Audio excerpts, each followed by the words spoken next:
기도는 햇빛처럼 찬란하다. 오늘 설교 제목입니다. 영적 전쟁 중이라 말씀드렸습니다. 마귀가 우리를 향하여서 가차없이 던지면서 공격하는 폭탄들이 있어요. 그 가운데 한 가지가 잘못된 생각입니다. 그런 것들을 던져줘요. 한 가지 말씀드리면 이렇습니다. 너희 편은 적어. 그 폭탄이 떨어지면 우리 모두가 우리 편은 적은 것 같아, 그렇게 생각합니다. 예수 믿는 자가 적고 어렵다는 것이지요. 실제로 요즘 많이 듣는 소식들이 교회가 어려워졌다. 코로나 때문에 자녀 세대, 다음 세대가 교회에 오지 않는다. 급격하게 기독교 교인들이 감소하고 있다. 그래서 힘들고 어렵다. 그런 마음을 갖습니다. 여러분, 그럼에도 불구하고 사실은 우리 편은 많습니다. 이런 마귀의 간계 앞에서 떨었던 인물이 있었습니다. 엘리야였죠. 나밖에 없습니다. 하나님께서 단적으로 한마디 하셨습니다. 아니야, 7,000명 있어. 그들이 기도하고 있어. 스승의 모습과 전혀 다른 제자 엘리사가 있잖아요. 주변 사람들이 스승의 모습과 같이 똑같이 적군이 많습니다. 우리는 어찌할 바를 모르겠습니다. 저 많은 수의 적들을 보십시오. 그때 엘리사는 한마디 합니다. 우리 편이 많다. 성경의 표현 그대로예요. 그러면서 몸종 게하시의 눈을 뜨게 합니다. 영안으로 보게 하는 것이지요. 눈을 듭니다. 하늘을 보니 정말 불말불병거로 가득했습니다. 천군 천사가 있는 것이지요. 우리 편이 가득하다는 것을 깨닫게 되는 것이지요. 여러분, 정말입니다. 영적 현실을 보게 되면 정말로 우리 편이 많은 것입니다. 그런데 표면적이라 할지라도 육적인 우리의 인구 분포, 기독교인이 얼마나 될까, 이런 거 봐도요, 사실은 기독교인이 너무 많습니다. 세계 인구 78억 중에 약 24억이 기독교인이에요. 30%가 훌쩍 넘습니다. 그 표면적인 수 말고 성경은 우리 뒤에 허다한 증인들이 있다 했습니다. 영적으로 보면 우리가 혼자 신앙생활하는 것이 아니라 각종 기도의 네트워크로 말미암아 우리는 함께 나아가고 있는 것이고, 단연코 우리의 입술에서 우리 편이 많다, 그렇게 말해야 되는 것이지요. 여러분, 잘못된 생각, 그 폭탄 가운데서 또 이런 것이 있어요. 기도가 외롭다. 기도가 무겁다. 색깔로 표현하자면 기도는 블랙쯤 될 것이다. 어둡다. 왜요? 그 이유는 우리가 좀 쉽게 알 듯합니다. 기도할 때는 일단 껌껌한 가운데 기도하잖아요. 밤 시간 가운데 기도하고, 새벽에 미명의 시간에 기도하고, 또 골방이라든가 기도할 때 보면 캄캄하게 만들고 기도하는 것 맞습니다. 그런 표면적 이유 때문인지 몰라도 기도가 어렵다, 기도는 힘들다, 그런 마음을 갖는다는 것입니다. 유의미한 통계가 있지요. 미국 목회자 가운데서 57%는 하루 20분 기도하지 않는다, 그렇게 발표했습니다. 약 9%만 1시간 이상 기도한다. 우리 한국의 성도들은 어떨까요? 한국의 목회자들은 어떨까요? 새벽 기도가 있어서 좀 나을 수 있지만 보편적으로 기도는 어렵다, 기도는 힘들다, 그런 마음들을 갖는 것 사실입니다. 여러분, 그런데 오늘 본문에 보면 기도 정말 다른 모습입니다. 특별히 18절에 보게 되면 한 가지 명령이 담겨 있습니다. 그것은요, 기도하라, 이런 명령이에요. 그런데 성령 안에서 항상 기도하라. 성령이 주장하시는 기도를 하라는 거죠. 여러분, 성령은 빛된 사역을 하시는 분입니다. 오늘이 대림절 첫째 주 기억하시죠? 그런데 예수 그리스도를 기대하는, 그래서 예수 그리스도께 경배했던 부류의 사람들 가운데 목자들이 있었습니다. 그들은 캄캄한 한밤에 양들을 치고 있었어요. 그때 하늘에서 주의 영광이 비쳤다, 성경은 말합니다. 그때 주의 영광은 바로 성령 하나님께서 주창하시며 인도하시는 역사였습니다. 강력한 빛이 하늘에서부터 땅으로 쏟아져 내린 거예요. 여러분, 그것이 바로 성령 하나님께서 역사하는 모습이에요. 기도 때는 어떨까요? 맞습니다. 현실의 눈으로, 현실의 감각으로 못 깨달아서 그런 것이지, 영적 현실로 보자면 강력한 햇빛 같은 찬란한 빛이 쏟아져 내리는 것이지요. 여러분, 그 모습을 구약의 한 성경을 통해서 우리는 가늠해 볼 수 있습니다. 출애굽기 17장 12절에 보게 되면 이미 제가 특세 때에 믿음을 설명하면서 말씀드린 장면이 있습니다. 바로 모세가 한 언덕에서 기도하는 장면이죠. 믿음을 설명하면서 모세는 돌 위에 앉았다. 그리고 손을 번쩍 들었고 좌우에 아론과 훌이 받치고 있었다. 바로 받치고 있는 그 모습이 믿음이다. 믿음은 혼자 하는 것이 아니다, 같이 하는 것이다, 그렇게 말씀드렸어요.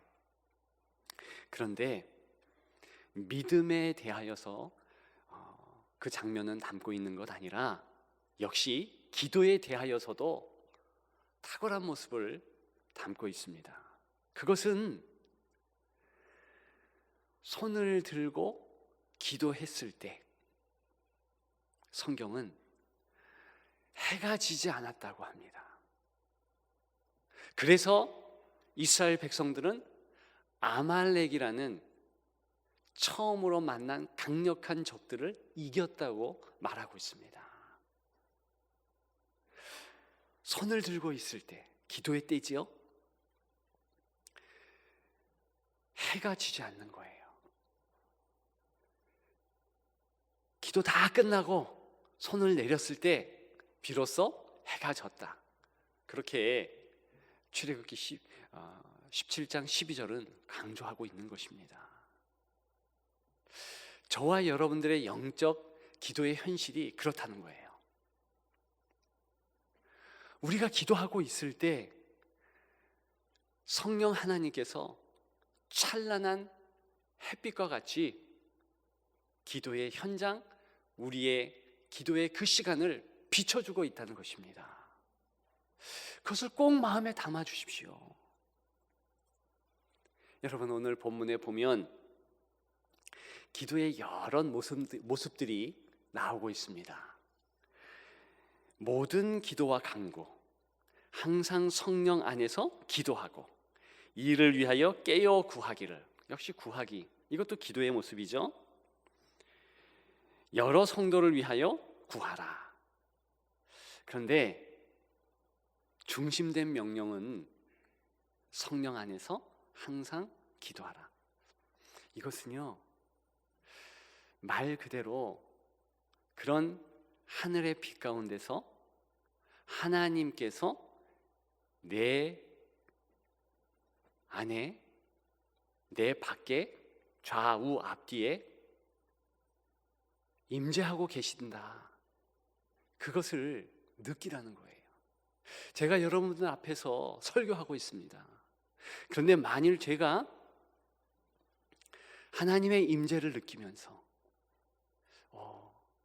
우리 하나님께서 나를 붙잡아 주시네, 하나님의 은혜가 나가고 있네, 그렇게 느낀다면, 실제로 이 시간에 제가 그것을 느끼고 있습니다.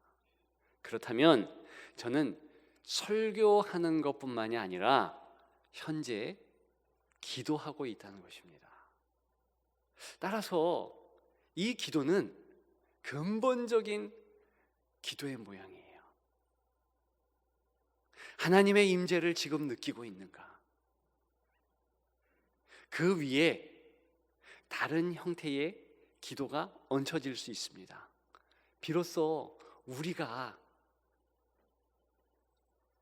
육적으로 혼자 골방에서 하는 기도, 혹은 같이 모여서 하는 기도, 이렇게 행해지는 기도의 모습들이 있는 것이지요. 중요한 것은 우리가 지금 하나님의 임재 가운데서 그분이 나를 붙잡아 주시고 강한 햇빛과 같은 찬란함 가운데서 내가 그것을 느끼고 있는가, 질문하라는 것입니다. 여러분, 오늘 성경은 항상 기도하라 그랬어요. 항상. 두 가지 의미가 있겠습니다. 첫째는요, 모든 일에, 그런 의미예요. 우리는 큰 일은 반드시 기도해요. 왜? 내가 감당할 수 없다, 그렇게 생각하니까. 그런데 작은 일은 무시합니다. 내가 행하는 거죠. 집을 살 때 기도 안 할 수 없습니다. 잔금 처리해야죠. 그때까지 돈이 또 들어와야죠. 여러 골치 아픈 일들이 있잖아요. 손해보면 안 되잖아요. 집값도 올라가야 되잖아요. 그러니까 그런 일들은 기도해요. 그런데 콩나물 살 때 기도하나요? 남들에게 차 한 잔 대접할 때 기도하나요? 여러분, 우리의 모든 일은요, 하나님께서 만져주시고 보살펴 주지 않아도 될 만한 사소한 일들은 하나도 없습니다. 여러분, 생각해 보십시오. 다윗이 언제 넘어졌고 언제 범죄했으며 힘들어졌을까? 그는요, 작은 일에 넘어진 거예요. 그냥 고개 한번 돌려서 시선을 한 여인에게 두었지요. 그 시선 때문에 나중에 살인죄와 간음죄를 지게 되는 것이지요. 사단은 틈을 노리는 거예요. 그렇기 때문에 우리는 범사에 기도해야 되는 것이죠. 너무 쉽습니다. 그냥 어떤 일이 되었든지 그 일에 하나님의 임재가 있게 도와주옵소서 마음으로 생각하는 거예요. 그러면 실수하지 않습니다. 사단의 틈이 타지 않습니다. 우리가 잘못 생각하는 것이 있어요. 우리 영적 상태에 대하여서 좀 후하게 점수를 준다는 것입니다. 지난주 특세를 했어요. 굉장히 은혜를 성도들도 저도 받았습니다.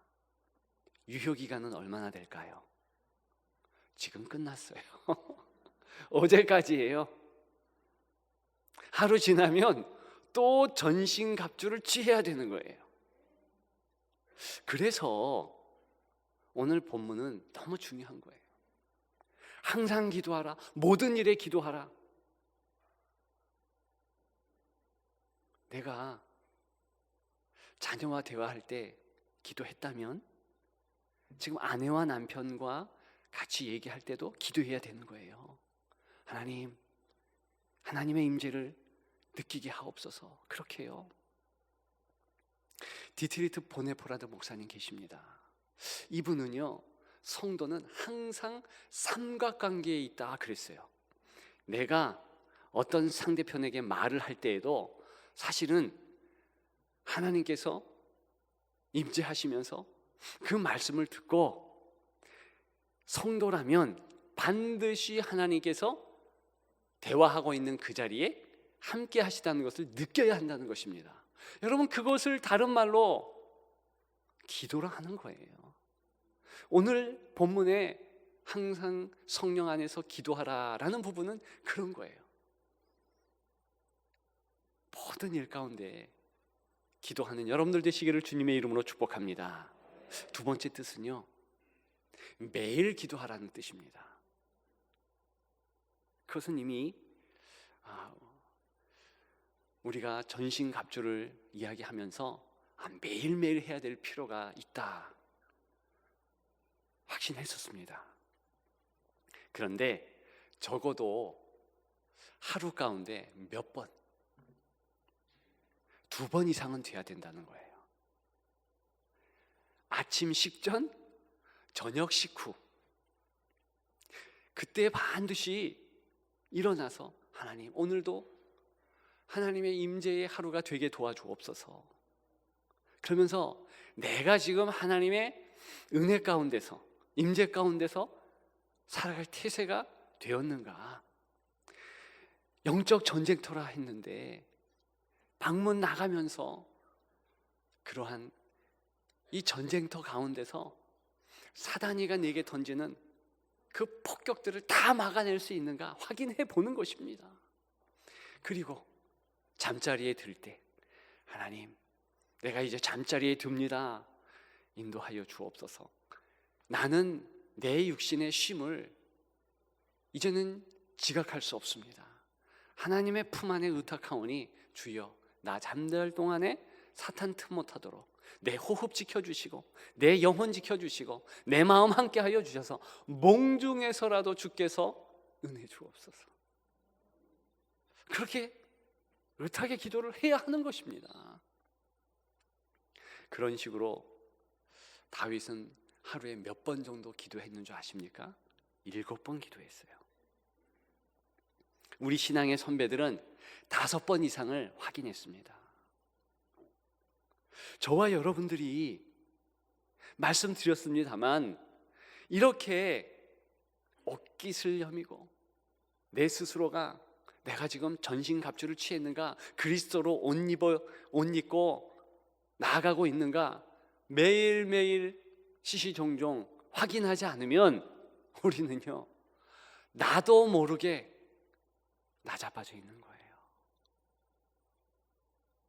어려움 가운데 있는 것입니다. 그것이 저와 여러분들의 현실이라는 거예요. 여러분,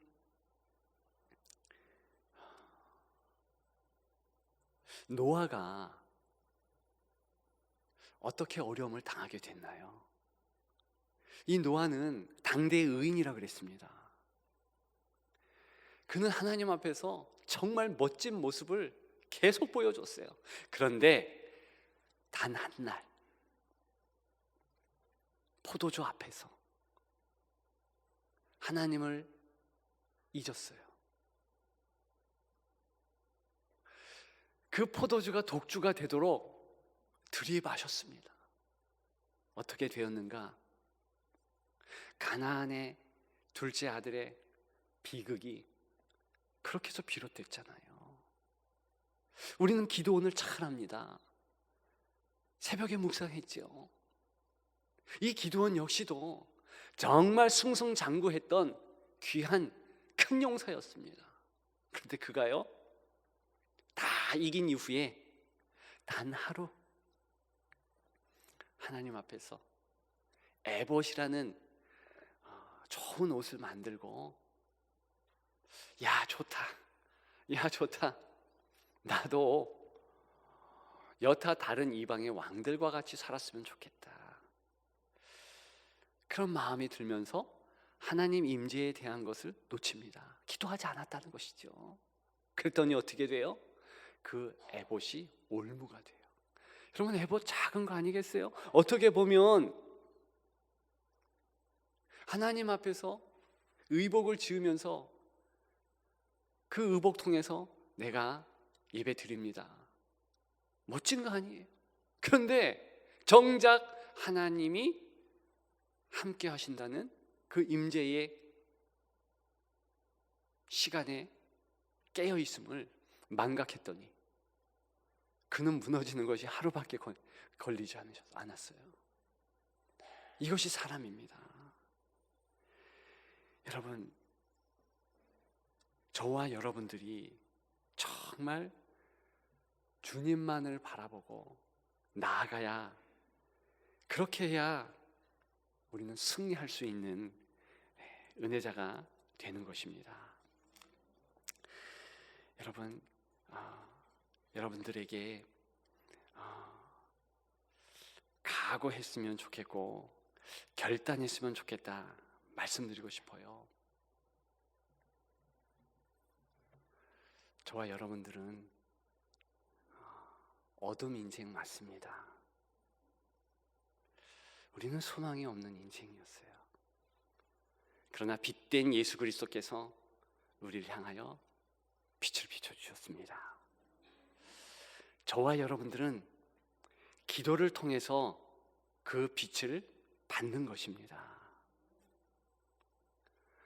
어둠의 인생이 햇빛 인생 되기 위해서는 그래서 기도해야 되는 것이에요. 다른 것 없습니다. 오늘도 깨어서 기도하시고 오직 주님만을 붙잡는 여러분들 되시기를 주님의 이름으로 축복합니다.